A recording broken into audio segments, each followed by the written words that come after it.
Olá, bem-vindo à entrevista com o Dr. Paulo Macedo, Presidente Executivo da Caixa Geral de Depósitos, no âmbito dos Investor Relations and Governance Awards 2024, uma iniciativa de Deloitte, a que o ECO também se associa. Olá, Olá, muito obrigado pela disponibilidade. Vivemos num contexto de taxas de juros mais elevadas do que tivemos no passado. Este contexto está a levar a uma menor procura por crédito? Obrigado pelo convite, é um gosto voltar a estar aqui, respondendo de imediato à sua questão. A menor procura de crédito, obviamente, depende do nível das taxas de juros. Mas, como nós sabemos, depende também muito da confiança dos investidores, não só em termos nacionais, mas sobretudo em termos internacionais. E obviamente a parte geopolítica que assistimos hoje não ajuda. De onde é necessário a nível europeu e também a nível português dar estabilidade, mesmo que às vezes não concordemos com uma determinada política, e eu acho que os empresários preferem ter estabilidade na política. Estabilidade não é um ano e também não é 3 ou 4. A estabilidade... Uma mensagem para o atual enquadramento político nacional. Não vou fazer mensagens, mas sou pela estabilidade. Isto ficou-me, quer dizer, como economista, acho que todos nós tendemos, quando já tem situações podres ou anormais, quer dizer, sabemos que a estabilidade é um valor para os investidores. Então, mas diria também que é mais esse fator que está a travar a procura por crédito do que propriamente o custo do crédito? Mas não só. Também isso é para acabar a questão da estabilidade, portanto a questão da confiança, e isso, por exemplo, tem o seu paradoxo na parte fiscal. As pessoas precisam de saber com o que é que contam, e portanto isso também é relevante.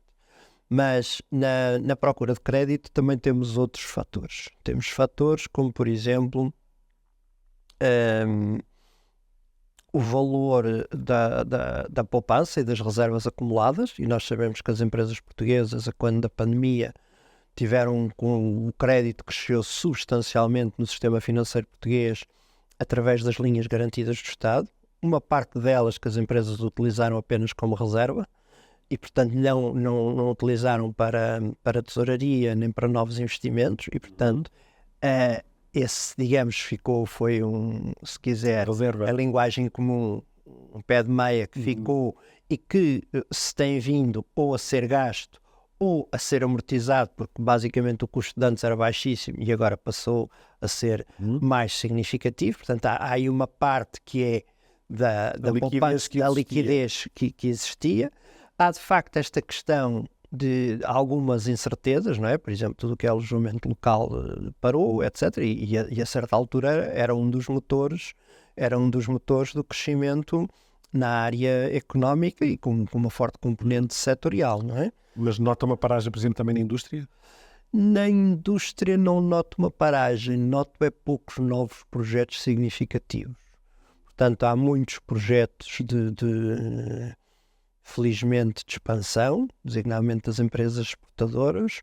Noto vários projetos de otimização, por exemplo, tudo o que seja energias renováveis, etc. Tem havido um grande esforço das empresas e tem havido um financiamento preferencial para isso e, portanto, muitos investimentos em termos de eficiência.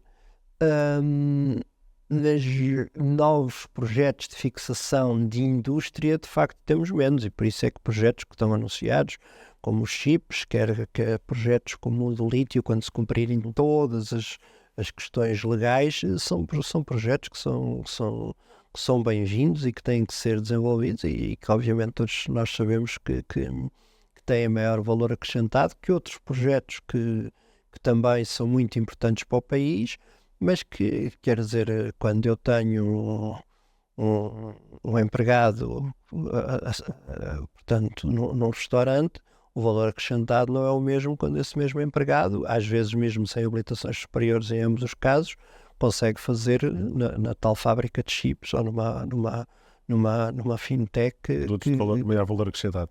Portanto, para o país não é indiferente. Está previsto que o está previsto. Enfim, o próprio BCE tem vindo a dar o sinal de que pode descer as taxas de juro já em junho. Esse parece-lhe um calendário adequado? Eu nas taxas de juros acho que é difícil fazer muitas previsões. O que eu acho que, de acordo com a informação disponível, eu acho que em junho deverá acontecer, porque todos os fatores da inflação, e infelizmente não são os portugueses que contam, não é? Mas também contribuem, mas contribuem um bocadinho. Portanto, sobretudo os grandes países da zona euro. Ou da zona euro, os números da inflação têm tido uma evolução satisfatória. E face ao diferencial de taxas, eu acho que é preciso dar este sinal. Eu acho que a questão que se coloca é a tal questão se chegamos ao fim do ano ou não nos 3%. Eu acho que talvez seja difícil, mas acho que primeiro deverá haver uma descida em junho. Também o mercado vive das expectativas e seria um total augurar de expectativas, ou seja, no meu entender não é por-me a adivinhar a questão das taxas se vão subir ou baixar, é uma questão de bom senso face a toda a expectativa dos investidores e dos mercados que já descontaram este valor e que estão a contar, e mais uma vez seria outra vez lançar uma confusão e dar sinais contraditórios. Em cima da incerteza que já existe. Em cima da incerteza que já existe, e portanto... E então, materializando-se essa descida, espera que fatores como a procura por crédito comecem a recuperar? Eu acho que, sobretudo, as pessoas, por exemplo, nós este ano, no crédito à habitação, onde no final do ano passado a procura tinha baixado e onde, inclusive, uma parte substancial da procura era de transferências de créditos. Portanto, no fundo, o saldo não saltava. As casas, digamos, as famílias portuguesas a procurarem melhores condições, e foi uma das formas de resistir, digamos, à alta das taxas de juros. Significa que há concorrência no setor? Significa que há concorrência, e muito forte, porque uma grande componente do crédito concedido foi para transferências de casas. Nestes primeiros meses, é cedo, não é? Mas nestes primeiros meses continuamos com crédito para transferências de casas, mas temos um pouco mais de crédito para a compra de nova casa e como eu já disse, também para transferência, mas em menor valor. Agora, aqui na questão não é só a questão do crédito alto. Aqui a questão da habitação, é preciso serem construídas habitações que escasseiam. E, portanto, a habitação que está a ser construída, tipicamente, é uma habitação de preços médios altos ou altos apenas, e portanto essa tem uma procura basicamente que tem sido inelástica, não é? Porque temos muita procura estrangeira, mas também temos uma procura de pessoas afluentes, mas também temos uma procura que precisamos satisfazer, não só para os portugueses, essa em primeiro lugar, mas para todos os imigrantes que temos. Nós penso que hoje em dia já ninguém é sempre difícil em Portugal. Mas quer dizer, temos uma grande certeza que precisamos de muitos imigrantes para trabalhar e para as nossas empresas e para contribuir para a economia, para rejuvenescer a economia, enfim, para todas as coisas. Mas quer dizer, temos que lhes dar habitação também. E portanto falta oferta no mercado. Este pacote, não sei se teve a oportunidade de olhar para ele, que foi recentemente apresentado pelo Governo, parece-lhe ir no bom sentido? Eu ainda não vi as medidas todas em detalhe. Agora, eu acho, mais uma vez, legislação no sentido de não assustar as pessoas, no sentido de lhes dar mais alguma garantia de estabilidade, no sentido de acelerar processos de pôr casas no mercado e através de licenciamentos. Porque quer dizer, há falta de oferta, isso é uma coisa inequívoca, designadamente a preços médios. Deve ser difícil a preços baixos, tudo depende das zonas do país, mas pelo menos a preços controlados, preços médios. Mas estas pessoas precisam também, isto depende não só dos investidores, mas depende muito dos licenciamentos. Portanto, toda a parte de simplificação de licenciamentos e de acelerar projetos que já estavam previstos no PRR, eu só vejo com bons olhos. Aliás, veja-se um caso paradigmático, se calhar o ECO pode seguir um dia destes, é as residências de estudantes prometidas para Lisboa, que há uma unanimidade, não é? É das poucas coisas que deve haver unanimidade em Lisboa e em Portugal. Mesmo assim tardam. Precisamos de residências para estudantes. Já temos até os sítios escolhidos. Alguns estão com letreiros. Vamos ver quanto tempo é que demoram. Isto são questões de licenciamentos e Só ainda é uma medida que tem relação direta com a banca, que é uma garantia pública para os jovens no recurso ao crédito à habitação. Sim. É uma medida positiva? É uma medida positiva, mas tem que ser muito bem explicada para não gorar expectativas. Portanto, obviamente, sou favorável. A garantia tem que ser dada por uma margem, tem que ser dada dentro de um intervalo, não é? Tem que se perceber em que condições e tem que se perceber que essa garantia com certeza irá ser dada a quem tem condições de estar empregado, que não tem, digamos, a quantia inicial para despender, mas que depois vai conseguir fazer face ao serviço da dívida. Porque é uma garantia, não é um dinheiro a fundo perdido. Mas devia estar um valor limitado.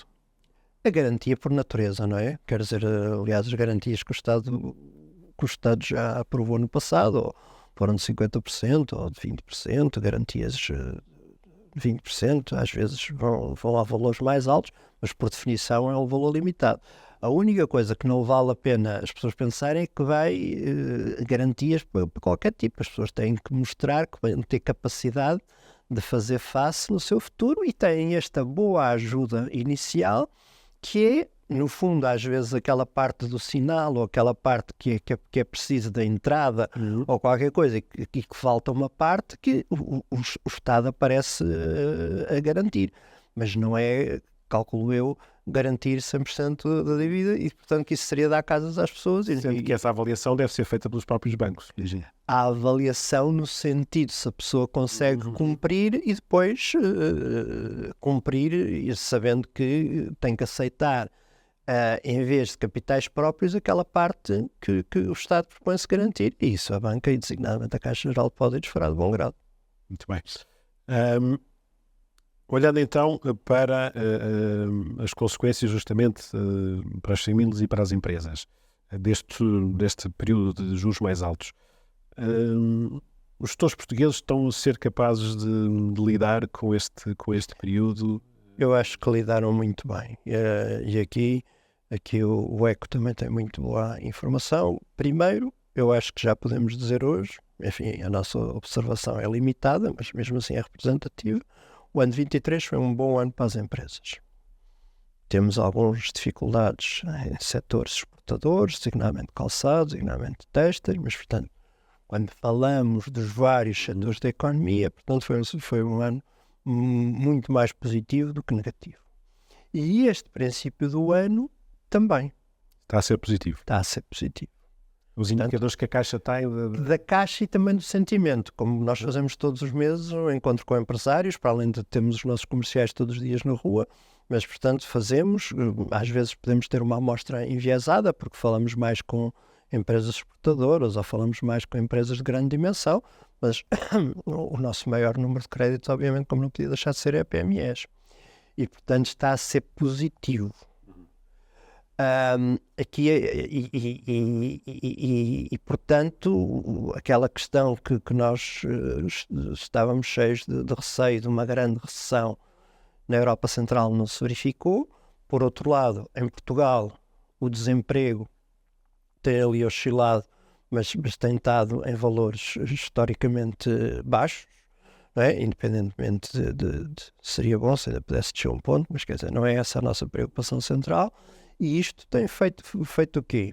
Tem feito que o consumo interno continue satisfatório, tem feito com que as pessoas possam honrar os seus compromissos relativamente ao financiamento, não só por a questão do emprego, mas esta para mim é a principal, mas também porque as casas valem mais e, portanto, ao contrário da crise financeira, é que houve um grande conjunto de pessoas que entregaram as casas aos bancos.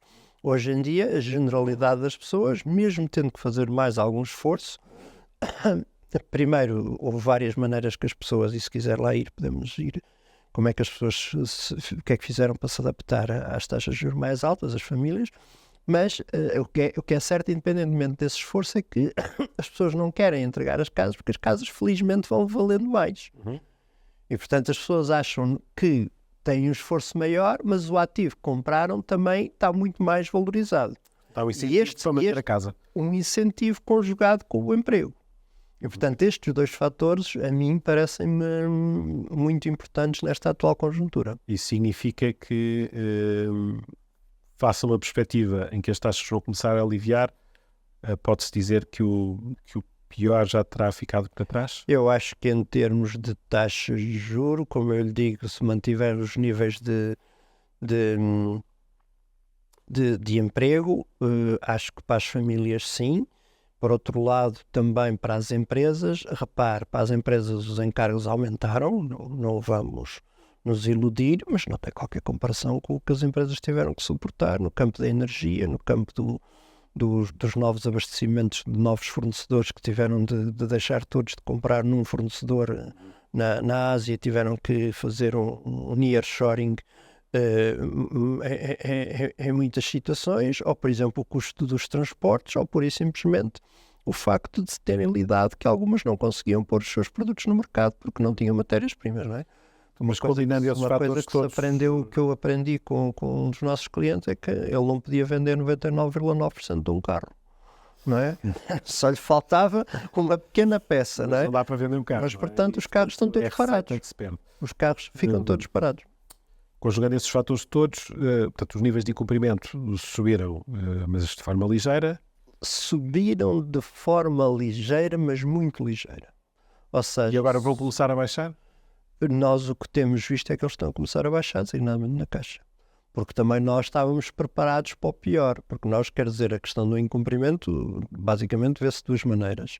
O incumprimento concreto, quer dizer, as pessoas que entram em default, não é? Que entram em incumprimento, e portanto que se tem que fazer imparidades, mas os bancos também têm que se fazer imparidades consoante o cenário macroeconómico.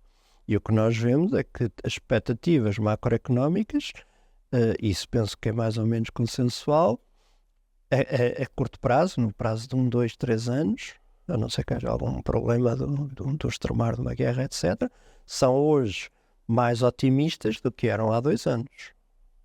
Portanto, aliás, também bom aliás, eu costumo dizer que as empresas em geral trabalham com um cenário base e depois com um cenário adverso e às vezes com um cenário otimista. Em Portugal já há muito tempo não fazemos cenários otimistas e basicamente, ultimamente, trabalhamos sempre com o cenário adverso.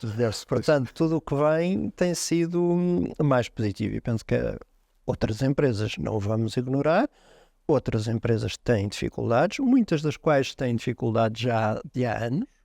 Não são destes 2 anos ou deste ano. São estruturais, já vêm. São estruturais e aí vemos empresas com dificuldades, não vemos com um grande atenuar das dificuldades que já vêm de há anos e anos. Tudo aqueles 2 setores que referiu. E também setores de construção, e, quer dizer, setores de empresas que estruturalmente têm tido projetos de relançamento, têm tido projetos de otimização, têm tido projetos de melhorias, mas que têm dificuldade face às suas estruturas grandes de se adaptar. E portanto, no caso das famílias, de facto, as famílias beneficiaram de várias medidas. Há uma parte que é estrutural. Houve uma grande parte das famílias que, por isso, simplesmente amortizou o crédito à habitação. E foram os milhares de milhões de euros. Portanto, parece que o problema desapareceu. Exato. Ou seja, não vai melhorar nem piorar. Quer dizer, outras amortizaram parcialmente, não é? E, portanto, conseguiram fazer. Outras amortizaram através dos PPRs, não é? Com a legislação que foi possibilitada. Outras usaram as suas poupanças, porque as poupanças aqui há 2 anos quase não estavam quase a não ser remuneradas. Depois, hoje em dia, já estão a ser remuneradas e a ser com algum significado, mas, portanto, utilizaram as suas poupanças que tinham. E depois, muitas também transferiram os créditos de um banco para o outro e conseguiram melhores. E outros ainda aproveitaram os mecanismos que a Caixa proporcionou e outros bancos de taxa mista ou fixa, em que imediatamente na taxa mista, só por ter os 2 anos com uma prestação fixa, a sua prestação imediatamente caiu. Portanto, as famílias, como se costuma, quer dizer, nós, os economistas, são sempre ótimos Usar a dizer as ferramentas que tinham à sua disposição para fazer o ajustamento. e várias. E há algumas. Por exemplo, hoje, a componente de taxa fixa no sistema financeiro português de crédito à habitação duplicou. Ainda é mais baixa, não é? Quando se compara com o sistema na Alemanha, na Holanda, que tem muito mais taxa fixa que nós. Mas o que é Desejavelmente deve aumentar. Eu acho que desejavelmente deve aumentar porque as pessoas precisamente não terem esta oscilação. E é por isso que era uma tolice comparar as taxas de crédito se umas eram mais baratas ou não. É claro que a taxa fixa, se é feita há 10 anos, tinha que ser mais barata do que uma taxa variável num determinado momento em que as taxas estavam num pico. Portanto, quer dizer, é um disparate comparar coisas que não são comparáveis, não é? Falou nos depósitos, a expectativa também é que a remuneração agora vá baixando, acompanhando a descida dos A juros. expectativa é que vá baixando, eu diria, e no caso só falo pela Caixa, a nossa expectativa é que vá baixando nas remunerações a 1 ano, etc. Nós a 3 meses estamos a pagar mais de 3%. Portanto, se reparar, 3% mais os encargos que nós temos, mais os custos regulatórios, com muitos e custos de contribuições especiais, etc., que são calculados sobre o níveis dos depósitos. Portanto, para nós temos ali sempre um custo fixo de 25 basis points. Portanto, se tivermos uma taxa, se não me engano, 3,1, para 3,35, a margem que temos neste momento é de 0,5 ou de 0,6. Portanto, Mas essas também vão ajustar mais depressa. eu acho que vamos ajustar mais depressa as taxas de prazo mais longo, porque é aquelas que portanto, temos muitas pessoas que têm depósitos a 3,5, a 1 ano, etc. E, portanto, quer dizer, nos novos depósitos poderá haver algum ajustamento, mas sinceramente não é a minha preocupação a questão do nível das taxas.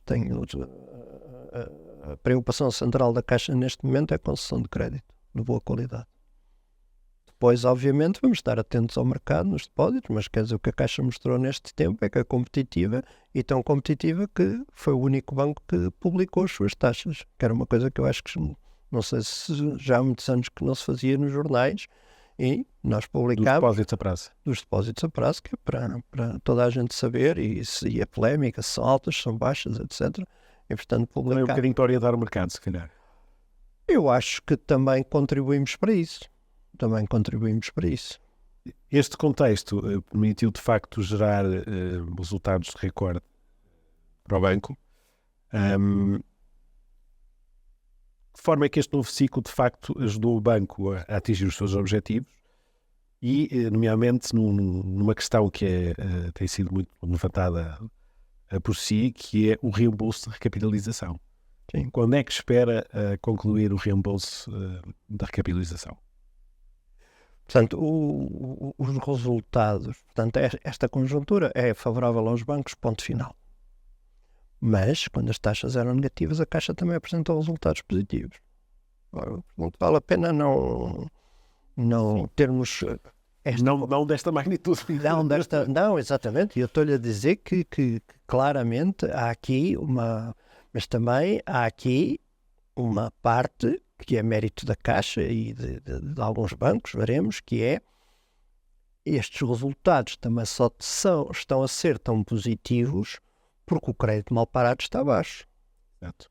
E o crédito mal parado estar baixo em primeiro lugar, deve-se aos empresários e às famílias que têm cumprido e honrado os seus compromissos, mas também se deve aos bancos que melhoraram a concessão e a recuperação. Uhum. E como sabe, isto demorou anos e anos e anos a fazer. Portanto, o que quer dizer? É uma conjuntura positiva e daí não saímos.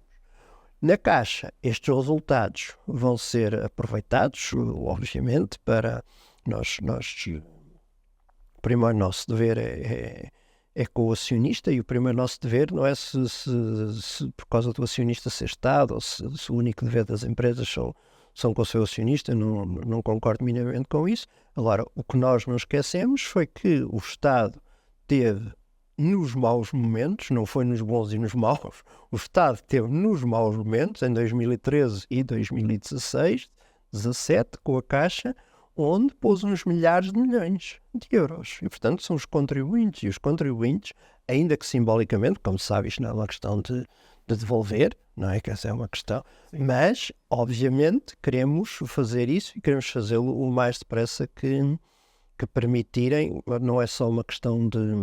Será ser já este ano? Será no próximo? Nós temos várias questões. Temos primeiro que gerar os resultados, ter valores distribuíveis, que temos, gerar resultados, geramos, valores distribuíveis também.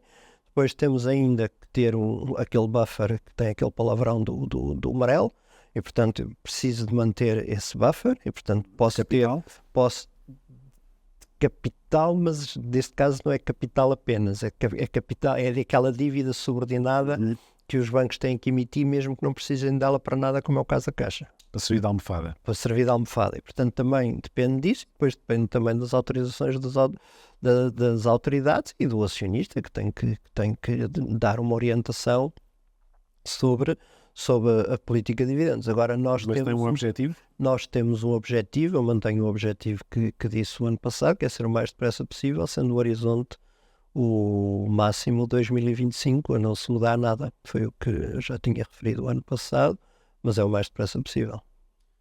O tema da 36ª edição dos Investor Relations and Governance Awards é Upscaling Human Strengths, portanto aqui é muito centrado naquilo que pode ser o papel da inteligência artificial, nomeadamente da inteligência artificial generativa no potenciar dos negócios e no desenvolvimento humano. E a minha questão é, olhando para o negócio bancário e para a Caixa, como é que a inteligência artificial vai aqui ter impacto? A inteligência artificial vai ter um impacto muito maior, o que é uma banalidade que eu estou a dizer, mas é no sentido de dizer onde é que nós estamos e depois onde é que é esta parte do muito maior. Nós, por exemplo, temos um conjunto de aplicações de inteligência artificial já significativo, por exemplo, na nossa assistente digital. Ela ouve, ela fala, ela lê documentos. Aliás, nós na nossa app hoje conseguimos pôr lá a fatura, ela tira uma fotografia e paga o documento, e ela pensa. E, portanto, 4 das nossas funções humanas, felizmente não no seu potencial total, noutros se calhar já ultrapassado, não é? Noutro já ultrapassado, quer dizer, 4 das funções humanas estão já na inteligência artificial, que nós disponibilizamos numa coisa tão simples como a nossa assistente digital. Depois toda a parte da biométrica, etc., que também é através da inteligência artificial. E depois onde é que nós achamos que vamos conseguir ir mais longe na inteligência artificial? Por exemplo, naquilo que é toda a parte de call centers. Ou seja, hoje temos call centers em vários bancos no mundo que já conseguem responder a 60%, 70% das chamadas de forma clara, não é daquelas formas ligo para o 2, do 2 passo para o 3, portanto... E recorrendo apenas à inteligência artificial e conseguindo, portanto, com aquele pacote de informação. Temos uma ambição também de fazer isto para outras formas de correspondência, como mails, cartas, etc. E depois inteligência artificial nas bases de dados e nos algoritmos de crédito. Vai permitir, reduzir o risco. Vai permitir reduzir o risco e vai permitir realocar a outras funções. Por exemplo, no risco, por exemplo, nós temos o que é que os bancos todos têm vindo a fazer, sem exceção. Têm vindo a reforçar as suas áreas de risco e de compliance, que são a segunda linha de defesa. E, portanto, têm vindo também a reduzir a sua primeira linha de defesa, que são os comerciais, porque as pessoas não vão às agências, etc. Mas uma coisa é as pessoas não irem às agências, isso é cada vez irão menos. Mas há outra coisa que essa não vai ser, que é as pessoas irem às empresas. e visitar. E, portanto, nós precisamos não só que os nossos comerciais vão às empresas por uma questão, entre aspas, comercial, não é? No sentido de ver que necessidades é que há, como é que essas necessidades vão ser satisfeitas, mas também de conhecer o cliente e da tal primeira linha de defesa funcionar efetivamente de uma forma mais próxima e, portanto, vemos aqui várias vantagens. E para nós a grande questão é como é que vamos materializar isto num prazo de 1 a 3 anos.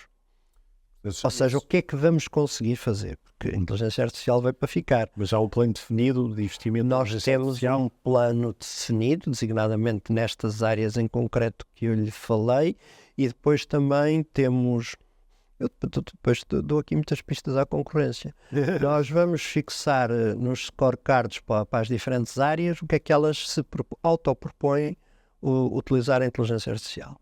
E, portanto, pode ser desde um chatbox de livraria, não é? Ou seja, portanto, eu tenho um conjunto de documentação sobre um tema e, portanto, ponho esse tema, por exemplo, banca de retalho.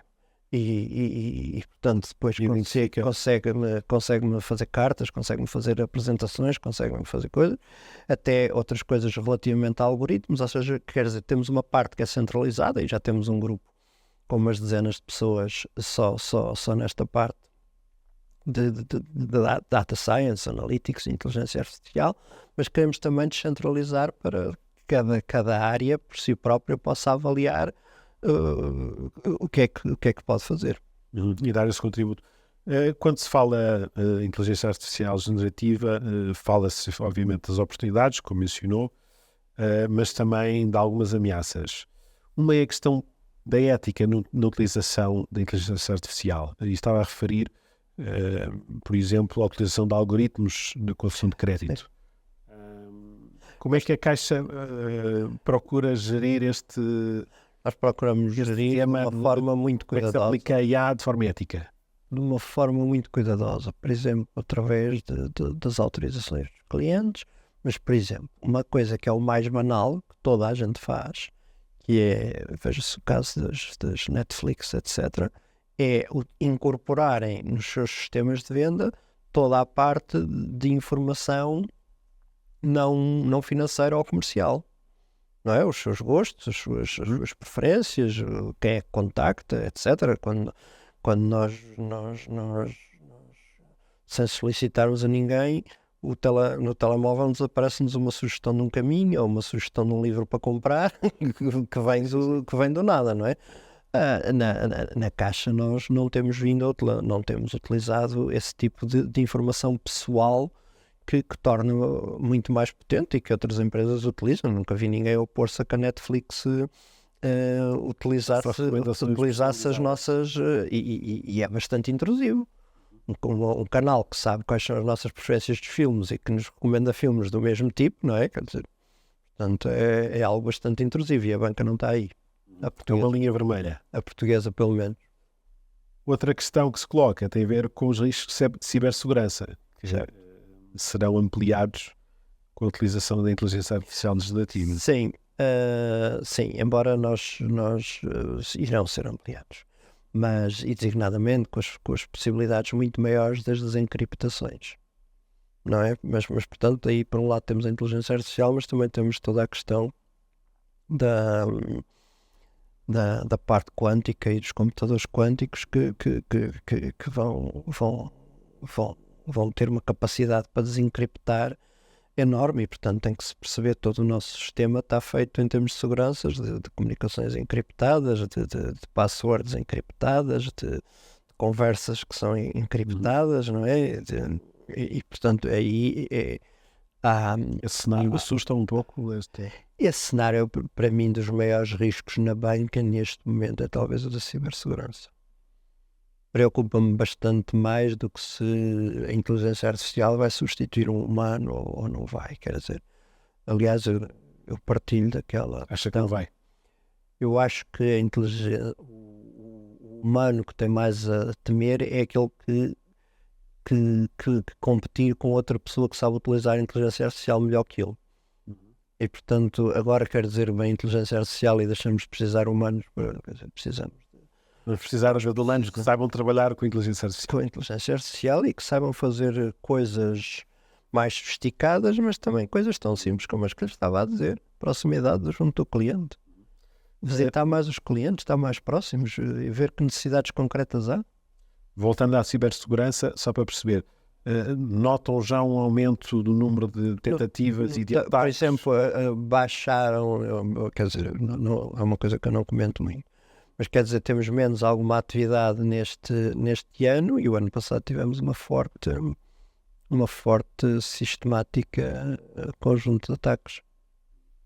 Portanto, não, A inteligência artificial poderão ser potenciados. esperemos que não, mas é uma possibilidade. Paulo Macedo, a nossa conversa já vai longa, temos que ficar por aqui. Muito obrigado. Muito obrigado, até breve.